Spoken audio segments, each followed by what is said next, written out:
Hi fellow readers, today I'm going to be talking about Days on Fast, the full series, because there's only 5 volumes in the series. I just finished reading volume 5 last night, so hopefully it stays relatively fresh in my mind. I'll read the back of the first one and then I'll go into what I'm thinking. Also, I have the worst time with the main character's name. Kanade? I think it's Kanade. I hope I'm saying that right.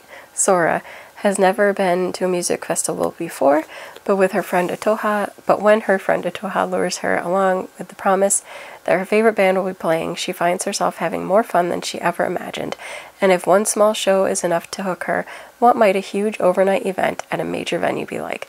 As Kanade dives into a whole new world of rocking out, will her life ever be the same?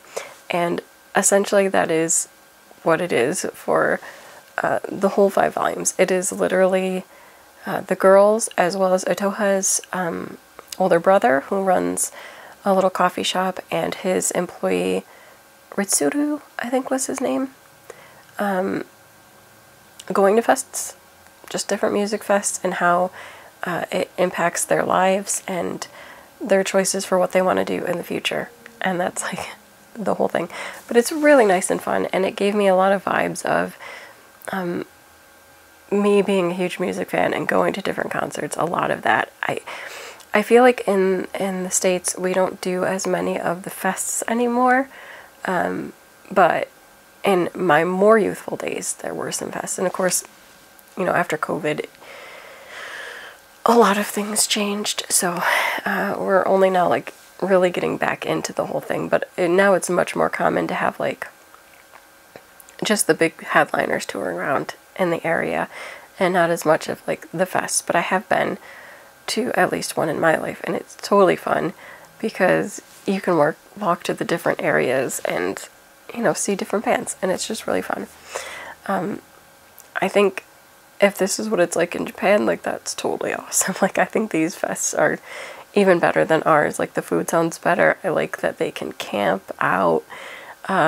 Like just everything seems more chill and awesome, but I could be wrong. Like that's just how it's portrayed here. I've never been to one in Japan, so I wouldn't know. I think it's funny, like this is Ritsuru there, and I think it's kind of funny that he's on the cover of this first one, because the first stories really just center on Kanade and Atoha, and I think we only get introduced to the brother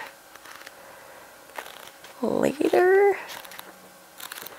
I guess maybe by like the second or third story. But he's kind of funny because he's headed toward like his final years in college. Like Atoha and Kanade are still in high school. Like this is their first year in high school. So for them, like everything is pretty new and shiny. I mean, Atoha's been to other music festivals, but Kanade hasn't. So like all of this is so new to her, and you see it through her sudden fangirl eyes of getting this experience and having a great time. Ritsu, however, is approaching his adulthood time, like having to dress in suits and go find an exec job, and he's very kind of negative most of the time. Like he really doesn't look forward to it. He knows that he has to do it, and he accepts that, but he hasn't had the best of role models, I think, and so he's not really looking forward to it.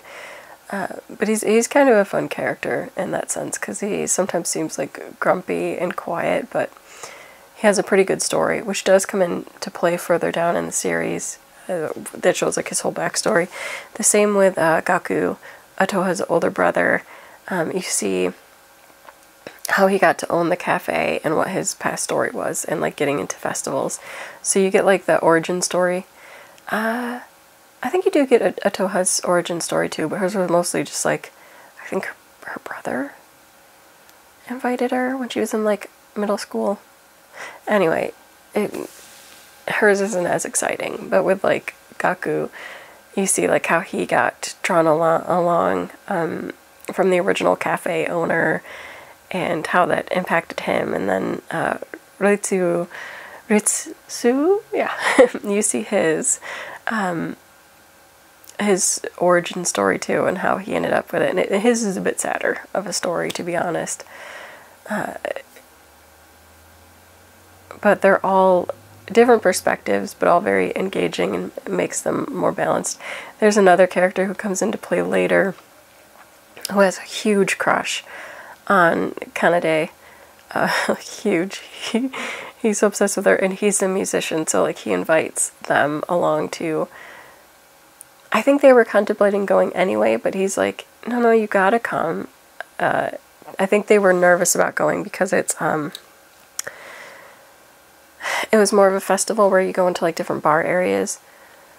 So it was like local bar areas, so they were nervous about doing that because it would get too rowdy and too many adults. Like they thought it was more of an adult thing. He's like, no, my band is playing. Well, it's technically my brother's band, but sometimes I sub in, and I'm going to be, so you guys got to come along. And then they're like blown away by him and the fact that he has this passion for music and that he's doing this. And it makes them question what they want to do in the future, because they're still in high school. They have time to decide, and then like what their goal is. And yeah, going to music fests inspires them to make job careers that will allow them to, and I guess, continue pursuing their fandom of music festivals. And it's just really nice and calming and a sweet story that also is kind of like an homage to music and music fests. And when I got to the end of volume 5, it looks like the author is also doing a series that's on the main band in here, Days on Youth. And it's just called Days on Youth.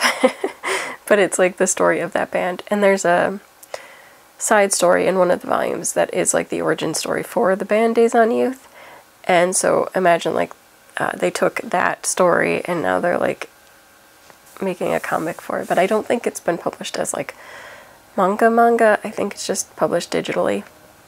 But that's exciting. I kind of wish I had the companion book to go along with this series, because it was really fun, and I liked the characters in Days on Youth, the band. Like that was a good origin story, and I like them. They're pursuing their dreams, and it's really sweet and inspiring our main characters. So this is a quick one at only 5 volumes, but I would recommend it. I think it's just, well, I would recommend it, I guess, most if you are really into music and the music scenes and concerts. You might not get the same vibe if you don't have that background.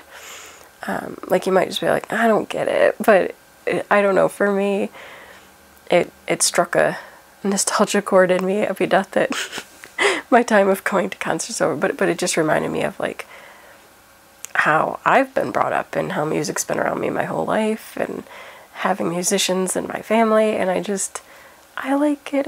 It hits a close to home vibe with me. And so if you have similar stories, I think you'd really enjoy Days on Fest. There is a tie-in to why it's called Days on Fest at the end, but I don't want to give the end away. But it's really good. I like how it all circles back, and it was really sweet and fun and quick. And I would highly recommend it. So if you can find it at your library, or this wouldn't be a hard one to invest in since there's only 5 volumes, but yeah, I would recommend it. That's it for this video. Until next time, bye.